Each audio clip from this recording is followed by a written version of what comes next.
विषय मराठी इयत्ता पहिली. पाठाचे नाव झोपाळा गेला उडून. एका तळ्यात 2 बेडूक होते. एकदा त्यांना पाण्यात 2 खांब दिसले.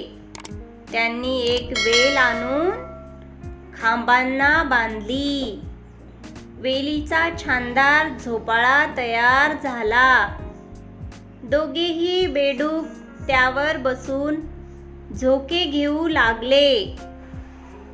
तोच काय गंमत झाली. अचानक तो झोपाळा उडू लागला. ते 2 खांब नसून एका बगळ्याचे पाय आहेत हे लक्षात आल्यावर बेडकांनी पटापट पाण्यात उड्या घेतल्या.